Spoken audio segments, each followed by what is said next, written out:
बिस्मिल्लाहिर्रहमानिर्रहीम। बहुत जल्द आपसे मुलाकात होने का एक शर्फ हासिल हुआ है मुझे।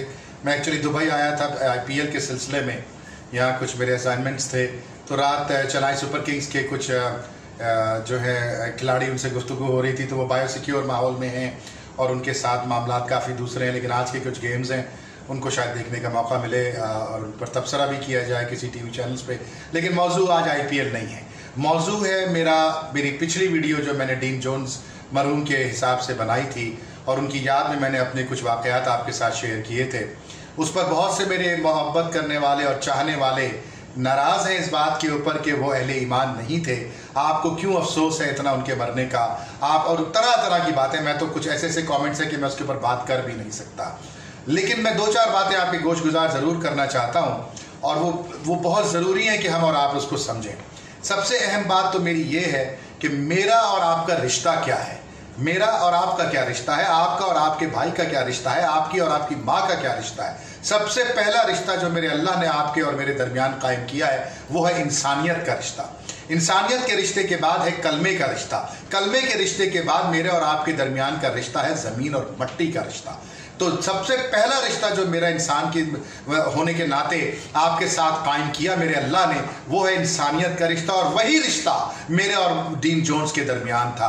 वही रिश्ता जो मेरे और आपके दरमियान सबसे मजबूत रिश्ता है वो इंसानियत का रिश्ता है। ये मैं नहीं कह रहा, ये कुरान कहता है। और कुरान क्या कहता है? वमा अरसलनाका इल्ला रहमतल लिल आलमीन। वो मोहम्मद सल्लल्लाहु अलैहि वसल्लम जिस पे मेरे बाप और मेरी माँ और मेरे खानदान कुर्बान, जिसके लिए इस दुनिया को वजूद में लाया गया, उसको कहा गया कि वमा अरसलनाका इल्ला रहमतल लिल आलमीन। ये नहीं कहा गया कि आपको हमने मुसलमानों के लिए रहमत बना के भेजा है, या हमने आपको पाकिस्तानियों के लिए रहमत बना के भेजा है, या अरबियों के लिए रहमत बना के भेजा है। हमने कीड़े मकोड़ों से लेकर के जिन्नातों तक के लिए आपको रहमत बना के भेजा है। मैं उस नबी का मानने वाला हूं, मैं उस अल्लाह का बंदा हूं। अब मुझसे सवाल कीजिए कि मैं डीन जोन्स के इंतकाल पे अफसरदा क्यों हूं? हाँ, उसने कलमा नहीं पढ़ा, लेकिन आपने कलमा पढ़ा है, मैंने कलमा पढ़ा है, 23 करोड़ अवाम ने कलमा पढ़ा है। और वही कलमा पढ़ के हम उन लोगों को वोट देकर आते हैं जो हमारे और आपके बच्चों के मुंह से निवाले छीन के अपनी जायदादें दुबई में और इंग्लिस्तान में और अमेरिका में बनाते हैं। कहां गए हमारे वो कलमा पढ़ने वाले लोग कि जो कहते थे कि 240 अरब डॉलर पाकिस्तान आएगा? कहां गए वो कलमा पढ़ने वाले लोग जो कहते थे कि राशि और जालिम और मनी लॉन्ड्रर को नहीं मुंतखब करो, हम इनको जेल की सलाखों की शक्लें दिखाएंगे? आज उनको बाइज्जत रुखसत किया जाता है पाकिस्तान से बीमारी के नाम के ऊपर। ये कलमा पढ़ते थे ना। डीन जोन्स तो कलमा नहीं पढ़ता था, लेकिन वो उस कलमा पढ़ने वाले के लिए, उस बच्चे के लिए जो आसिफ अली का बच्चा था, अपनी आंखों में आंसू लेके रात के 3 बजे मुझे फोन करता है कि यार इसके लिए कुछ करो, इसकी बच्ची मर ना जाए। ये है वो रिश्ता। वो रिश्ता उसने तो कायम रखा, लेकिन मेरे नबी सल्लल्लाहु अलैहि वसल्लम जिसने इस रिश्ते की बुनियाद डाली इंसानियत के अंदर, उस नबी की तालीमात को मैं और आप भूल गए।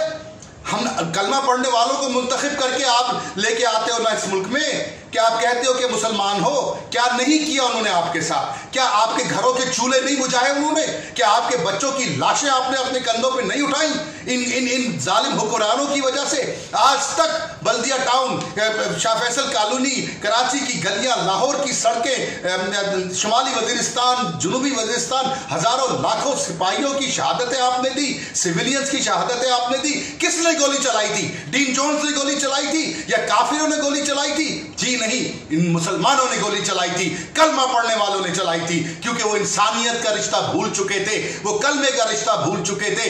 ये वो रिश्ता है जो मेरा और आपका है, जो मेरे नबी ने बना के दिया, मेरे अल्लाह ने नाज़िल किया। आप और मैं कौन होते हैं उस रिश्ते को खत्म करने वाले? हाँ, उसने कलमा नहीं पढ़ा, क्योंकि ये हिदायत मेरा और आपका काम नहीं है, ये हिदायत देना ऊपर वाले का काम है। मेरे नबी के चचा ने भी तो कलमा नहीं पढ़ा था सल्लल्लाहु अलैहि वसल्लम, तो क्या करें फिर हम उसके लिए? ये हिदायत ये अल्लाह के हाथ में है। जिसको हिदायत दे, मुझको और आपको दी, हम सिजदे से सर ना उठाएं कि आज खुदा न खास्ता अगर हम अहले ईमान ना होते, हम तक हिदायत ना पहुंचती, तो हमारा क्या हशर होता।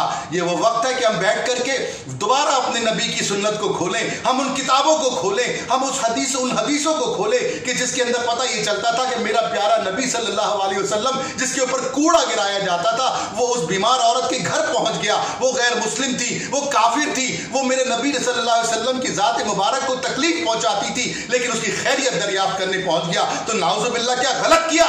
नहीं किया ना, तो मैंने भी यही किया, आपको भी यही करना है। आज हमें अपना अलम इस्लाम का, इस्लाम की सही मानों में तालीमात को आगे बढ़ाना है। और तालीमात क्या है? सबसे बड़ा रिश्ता इंसानियत का रिश्ता, फिर कलमे का रिश्ता, फिर मट्टी का रिश्ता। मेरी बात को समझने की कोशिश कीजिएगा। इस कलमे को भूलने की वजह से, इंसानियत को भूलने की वजह से हम और आज तनज़ुली का शिकार हैं। 9/11 का वाकया याद है ना?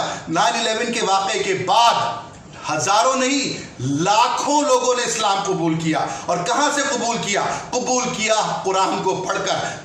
बहुत सारे लोगों ने कुरान को पढ़ के किया, लेकिन उससे कहीं ज्यादा लोगों ने मुझ जैसे, आप जैसे लोगों को देख करके, अपने बगल में देख के, अपने हमसायों में देख के, अपने वर्क प्लेस में देख करके मुसलमान कौन है, उसका किरदार क्या है, उसका उठना बैठना कैसा है, अगर ऐसा सही है, वाकई कुरान के मुताबिक है, तो ये मीडिया जो बकबक कर रहा है, ये झूठ बोल रहा है। आओ कुरान को सीखें, आओ इस्लाम को सीखें। और जो 9/11 के वाकयात के सम्राट गैर मुस्लिम और हमारे दुश्मनान वसूल करने के लिए तड़प रहे थे, अल्लाह ने अपनी चाल चली और आज वही लोग, टोनी ब्लेयर की बहन को भूल गए आप? इस्लाम ह्यूस्टन में, न्यूयॉर्क में, शिकागो में हजारों मस्जिदें खुली है 9/11 के बाद। उन लोगों ने खोली कि जिन्होंने इस्लाम को समझ के, मुसलमानों के किरदारों को देख करके, मुसलमानों के किरदारों से इंप्रेस होकर के इंसानियत के रिश्ते को मजबूत करते हुए उन मसाजिद को खोला। आज इस्लाम पूरी दुनिया में फैल रहा है और उसमें सबसे बड़ी वजह, वही वजह जो मेरे रसूल सल्लल्लाहु अलैहि वसल्लम,